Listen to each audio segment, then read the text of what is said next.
متذبذب کا شکار تھا کہ مارگریٹ کا مشورہ مان کر بوری پہاڑیوں میں سکار تک جائے یا نہ جائے، جو ان کا اہم ترین ٹھکانہ تھا۔ وہ ان پہاڑوں کے بیچو خم سے بھی واقف تھا اور غار کی بھول بھلائیوں سے بھی، اس لیے اس کے لیے کچھ مشکل نہیں تھا کہ کسی کی نظروں میں آئے بغیر وہاں تک پہنچ سکے۔ لیکن اندیشہ تھا اگر بابا کو اس بات کی بھنک بھی پڑ گئی تو وہ اپنی اجازت کے بغیر اس کی وہاں موجودگی پر سخت برا مانیں گے۔ لیکن مجھے خود کو ہر وہم اور شک سے آزاد کرنے کے لیے یہ کرنا ہی ہوگا۔ آج اگر میں یہ شک نہیں دور کیا تو ہمیشہ اسی کشمکش میں مبتلا رہوں گا کہ میں جو کچھ کر رہا ہوں وہ ٹھیک ہے یا نہیں۔ اس نے اپنے اندر ہی سے کوئی آواز سنی، ہاں مجھے یہ کرنا ہی ہوگا۔ مجھ جیسا شخص جو پہلے ہی ایک باری احساس جرم کے نیچے دبا ہوا ہے، مزید شکوک و شبہات کا بوجھ نہیں اٹھا سکے گا۔ اجڑی برباد ہوش و حواس سے آ رہی زارا کی شکل اس کی آنکھوں کے آگے لہرائی تو ارادے کو مزید پختگی مل گئی۔ آپ کہیں جا رہے ہیں ہان؟ وہ تیار ہو کر گھر سے نکلنے ہی لگا کہ زرمینہ متذبذب سی اس کے سامنے آ کھڑی ہوئی۔ بچی کی پیدائش کے بعد ابھی تک اس کی صحت پہلے طرح بحال نہیں ہو سکی تھی اور حسن میں گہنا سا گیا تھا۔ وہ اپنے طور پر اس کا خیال رکھنے کی کوشش کرتا تھا، لیکن اسے گھر میں رہنا بہت کم نصیب ہوتا تھا۔ ایک ضروری کام سے جا رہا ہوں، کوئی مسئلہ ہے؟ زارا کے شاید پیٹ میں درد ہے، صبح سے بار بار رو رہی ہے، اس نے بتایا۔ اماں کو بتائیں نا، بزرگوں کا تجربہ ہوتا ہے، ایسے مسائل اپنے ٹوٹکوں سے ہی حل کر دیتے ہیں۔ مشورہ دیتے ہوئے اس نے ڈریسنگ ٹیبل پر چھوٹا موٹا سامان اپنی جیبوں میں منتقل کیا۔ بتایا ہے، بلکہ اب بھی وہ انہی کی گود میں ہے، لیکن اسے آرام نہیں آ رہا۔ وہ بیٹی کے لیے پریشان تھی۔ اچھا ہو، میں دیکھتا ہوں۔ وہ اپنے کمرے سے باہر نکل کر اماں کے کمرے کی طرف بڑھ گیا۔ وہ بچی کو گود ان دونوں کو اندر آتے دیکھ کر ہونٹوں پر انگلی رکھ کر چپ رہنے کا اشارہ کیا اور پھر سرگوشی میں بولی، بڑی مشکل سے سوئی ہے، آواز نیچے رکھو کہیں جاگ نہ جائے۔ میں ایک کام سے جا رہا ہوں، تم کہو تو حکیم کو پیغام بھجوا دوں کہ آ کر زارا کو دیکھ جائے۔ اس نے ماں کی گود میں آنکھیں موندے لیٹی بیٹی کو جانثار نظروں سے دیکھتے ہوئے اس سے پوچھا، حکیم دیکھ لے تو اچھا ہے، ابھی تو میرے ٹونے ٹوٹکوں سے ذرا سنبھل گئی ہے، لیکن ایسا نہ ہو کہ بعد میں پھر درد اٹھ جائے۔ زیتون بی کے لہجے میں پوتی کے لیے تشویش تھی۔ وہ خاندان کی پہلی فرد تھی جس نے قابل ہاں کی بیٹی کو خوش دلی سے قبول کیا تھا۔ البتہ شامل ہاں کو پوتے کو کھو دینے کا اتنا دکھ تھا کہ اس نے ابھی تک اللہ کی رحمت کو نظر بھر کر نہیں دیکھا تھا۔ میں ابھی پیغام بھجواتا ہوں۔ وہ ماں کے آگے جھکا اور آواز کو مزید دباتے ہوئے بولا، مجھے اجازت دو۔ زیتون بی نے اس کے سر پر ہاتھ رکھا، جاؤ بیٹا، اللہ کی امان میں۔ اس پل اس کا دل چاہا تھوڑا سا اور جھکے اور ماں کی گود میں سوئی اپنی بیٹی کے ماتھے پر بوسہ دے، لیکن پھر اس کی نیند حرام ہو جانے کے ڈر سے وہ اپنی خواہش پوری نہ کر سکا۔ بے فکر ہو، کچھ نہیں ہوگا زارا کو، حکیم بھی تھوڑی دیر میں آ جائیں گے، میں بھی انشاءاللہ رات نہ صحیح تو صبح تک تو لازمی واپس آ جاؤں گا۔ نکلتے نکلتے وہ زرمینہ کو تسلی دے کر نکلا تھا۔ بری پہاڑیوں تک راستہ اچھا خاصا تھا، اس لیے اس پر عجلت سوار تھی۔ حکیم کو پیغام بھجوا کر وہ فوراً روانہ ہو گیا۔ اسے احساس تھا کہ اس نے فیصلے تک پہنچنے میں زیادہ وقت لے لیا ہے اور اب اسے منزل تک پہنچنے میں خاصی رات ہو جائے گی، اس لیے معمول سے زیادہ رفتار سے سفر کیا۔ لیکن رات تو بہرحال ہو چکی تھی، اس لیے بس یہ آسانی تھی کہ راستہ ازبر تھا اور آنکھیں بند کر کے بھی مطلوبہ مقام تک پہنچ سکتا تھا۔ رک ابھی وہ نصف پہاڑی ہی چڑھا تھا کہ کسی نے اپنی بندوق کی نال اس کے سینے پر رکھ دی۔ وہ اگر اندھیرے میں پہاڑ چڑھ سکتا تھا تو وہاں ایسے افراد کی کمی نہیں تھی جو بنا دیکھے صرف قدموں کی چاپ پر بھی بندے کو دھر سکتے تھے۔ میں ہوں قابل ہاں۔ وہ سمجھ سکتا تھا کہ پہاڑ پر بابا کے آدمی پہرا دے رہے تھے، اس لیے پورے اعتماد سے اپنا تعارف کرایا۔ چھوٹے سردار، آپ یہاں کیسے؟ روکنے والا گڑبڑا گیا۔ جیسے تم ہو، کیا بابا کی اجازت کے بغیر بھی کوئی یہاں آ سکتا ہے؟ اس نے ڈپٹنے والے انداز میں روکنے والے کو جواب دیا اور آگے بڑھتا چلا گیا۔ حسب توقع غار کے دہانے تک پہنچنے سے پہلے ہی شہباز ہاں سے ٹکرا ہو گیا۔ وہ شامل ہاں کا سب سے خاص آدمی تھا اور یہ ممکن نہیں تھا کہ نیچے سے روکنے والے نے اسے اطلاع نہ دی ہو۔ اس مقصد کے لیے ان میں سے بیشتر کے پاس آئی کام سیٹ تھے۔ سلام چھوٹے سردار، مجھے آپ کی یہاں آمد کی اطلاع نہیں تھی۔ دوسرے الفاظ میں وہ اسے جتا رہا تھا کہ وہ بنا اجازت وہاں کیوں آیا ہے۔ اس کی شکایت تم بابا سے کرو، میں ان کے حکم پر آیا ہوں۔ ملاقات کے وقت میں خفیہ طور پر قریب میں رہوں گا۔ بابا چاہتے ہیں کہ میں صرف گولیاں نہ چلاؤں بلکہ ان کے معاملات کو بھی سمجھوں۔ اس نے اتنے اعتماد سے جھوٹ بولا کہ شہباز خان بھی کنفیوز ہو گیا۔ چلو چل کر بابا سے مل لیتے ہیں، میں ان سے پوچھ لوں گا کہ اپنی چیف سیکیورٹی افسر کو اطلاع دیے بغیر مجھے یہاں آنے کی دعوت کیوں دی۔ وہ اس وقت کمال اداکاری کر رہا تھا۔ اس کی ضرورت نہیں ہے چھوٹے سردار، میرے لیے آپ کا کہہ دینا بھی کافی ہے۔ شہباز کے پاس گنجائش نہ رہی کہ اب اس پر شک کرے۔ ٹھیک ہے پھر میں جا کر بابا سے ملتا ہوں۔ اس نے شہباز کا شانہ تھپتھپاتے ہوئے آگے قدم بڑھائے۔ اندر جا کر وہ بابا سے ملتا یہ ضروری نہیں تھا۔ اس پر بیچ غار میں قدرتی طور پر ایسے چیمبر موجود تھے جنہیں الگ الگ کمروں کے طور پر استعمال کیا جا سکتا تھا۔ سب سے بڑا اور پرتعیش چیمبر بابا کے لیے مخصوص تھا اور وہ اس کے قریبی چیمبر میں چھپ سکتا تھا۔ ابھی رک جائیں، مس سردار کے پاس کوئی ہے، اسے مداخلت اچھا نہیں لگے گا۔ شہباز تڑپ کر اس کے سامنے آ گیا۔ تم کہتے ہو تو نہیں جاتے؟ وہ وہیں ایک پتھر پر بیٹھ گیا۔ اندر ہی اندر تجسس تو تھا کہ بابا کے پاس موجود ملاقاتی کے بارے میں جاننا چاہیے، لیکن سوال کرنا مناسب نہیں تھا، چنانچہ خاموش رہا۔ شہباز خود ہی اس سے ادھر ادھر کی باتیں کرتا رہا، لیکن ملاقاتی کے حوالے سے کوئی باتیں منہ سے نہیں نکالی۔ البتہ اتنا ضرور بولا، ام کو حیرت ہے، سردار نے آپ کو ادھر بلایا پر ام کو نہیں خبر دیا، اس لیے کہ وہ سردار ہے، وہ ان کی مرضی ہے کہ کس وقت کیا فیصلہ کریں۔ وہ تمہیں اپنے ہر فیصلے سے آگاہ کرنے کے پابند تو نہیں ہے، یا تم سمجھتے ہو کہ ہیں؟ اگر ایسا ہے تو بھی جا کر شکایت کر دو۔ اس کا سرد لہجے میں دیا گیا جواب شہباز خان کے ہوش اڑانے کے لیے کافی تھا۔ یہ بات نہیں ہے خان، بس پہلے کبھی ایسا نہیں ہوا نا، اس لیے۔ اس کی تیز نظروں نے شہباز خان کو اپنا جملہ مکمل نہ کرنے دیا۔ اس نے خود ہی موضوع بدل دیا اور ایک پتھر کے قریب پڑا تھرماس اٹھا کر اس کے ڈھکن میں کعوہ انڈیلنے لگا۔ اس وقت کابل خان نے غار سے برآمد ہوتی اس لڑکی کو دیکھ لیا۔ لڑکی ذرا ڈگمگاتی ہوئی چل رہی تھی۔ دہانے کے قریب ہی بیٹھے ایک شخص نے لپک کر اسے سہارا دیا۔ وہ ان دونوں مرد و زن کو وہاں سے جاتا ہوا دیکھتا رہا۔ بابا کی رنگین راتوں کی داستانیں دبی دبی زبانوں میں اس تک بھی پہنچتی رہی تھی، اس لیے وہ سمجھ سکتا تھا کہ وہ لڑکی یہاں کیوں موجود تھی، لیکن سننے اور اپنی آنکھوں سے دیکھنے میں فرق ہوتا ہے۔ اسے بھی دیکھ کر صدمہ ہوا تھا۔ کہوا لو ہاں۔ شہباز خان جو خود بھی یہ منظر دیکھ چکا تھا آہستہ سے پکارا۔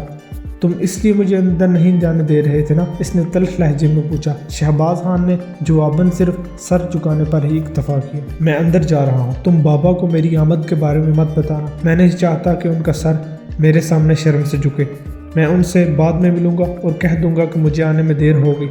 باپ کی جس حرکت نے اسے شرمندہ کیا تھا، اسی نے شہباز خان کی زبان بند رکھنے کا جواب بھی فراہم کر دیا تھا۔ غار کے اندر داخل ہونے پر روشنی نے اس کی رہنمائی کی کہ شامل خان کہاں موجود ہے۔ وہ دبے قدموں اس حصے کے سامنے سے گزر گیا۔ گزرتے ہوئے اس نے اندر شامل خان کی پراسرار انداز میں گنگنانے کی آواز سنی۔ اس کے دل میں ایک ٹیس سی اٹھی۔ اس کی وفادار اور فرما بردار ماں کے ساتھ دھوکہ کیا جا رہا تھا۔ وہ بیچاری صرف اس یقین کے تحت دل پر صبر کا پتھر رکھے بیٹھی تھی کہ اس کا شوہر اپنے علاقے، اپنی نسل اور قبیلے کی فلاح کے لیے دن رات جہاد کر رہا ہے۔ خود کو ایک تاریک گوشے میں روح پوش کیے وہ بہت دیر تک جلتا اٹھتا رہا۔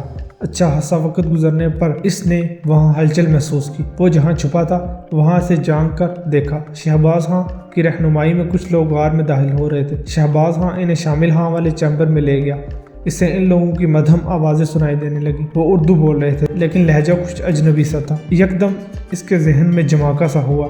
آنے والے دراصل ہندی میں بات کر رہے تھے۔ اس کے پورے بدن میں سنسنی کی لہر سی دوڑ گئی۔ وہ لپک کر دونوں چیمبرز کی مشترکہ دیوار تک آ گیا۔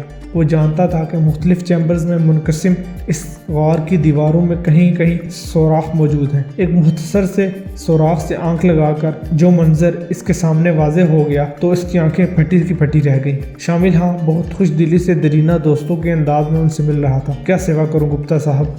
ولایتی بھی موجود ہے اور دیسی بھی۔ وہ لوگ بیٹھ گئے تو شامل خان نے ان میں سب سے زیادہ نمایاں نظر آتے شخص سے بے تکلفانہ لہجے میں پوچھا۔ ولایتی کی ہمیں کوئی کمی نہیں شامل خان، ہاں تمہاری دیسی میں کچھ الگ سواد ہے، اسے ہی چکھا دو۔ وہاں بے تکلفی میں ہلکی سی روحانیت کا اظہار تھا جس کی شامل خان نے پرواہ نہیں کی، اور شہباز خان کو نظروں سے مہمان کی فرمائش پوری کرنے کا اشارہ دیا۔ اور بولو معاملات کیسے چل رہے ہیں؟ ہم تو پوری جان سے کام کر رہے ہیں، پر آپ کی طرف سے اسلحے بارود کی سپلائی تھوڑی سلو ہے۔ اس میں تیزی لاؤ تو ہماری کارکردگی بھی رفتار پکڑ لے گی۔ شامل خان کے الفاظ اس کے لیے انکشافات کی حیثیت رکھتے تھے۔ زندگی میں پہلی بار اسے علم ہوا تھا کہ اس کے باپ کے نہ صرف پڑوسی ملک سے مراسم تھے بلکہ وہ لوگ انہیں اسلحہ و بارود بھی فراہم کیا کرتے تھے، کیونکہ آرمی کے قافلوں پر حملہ کر کے کچھ نہیں ملتا کیا جو خود کو یوں کنگال ظاہر کر رہے ہو۔ گپتا نامی شخص نے شہباز کے پیش کردہ جام سے ایک گھونٹ بڑا اور طنزیہ لہجے میں بولا۔ وہ تو ہمارا بونس ہے گپتا صاحب، ہم نہیں چاہتا کہ کل کو اگر آپ اپنا ہاتھ روک لو تو ہمارے پاس کچھ نہ ہو۔ جو لڑائی ہم شروع کر چکا ہے اسے آگے جانے کتنی نسلوں تک جاری رہنا ہے۔ شامل خان نے صاف گوئی کا مظاہرہ کیا۔ ڈونٹ وری شامل خان، ہم اپنا ہاتھ اس سمے تک نہیں روکیں گے جب تک کہ یہ ملک دو ٹکڑے نہیں ہو جاتا۔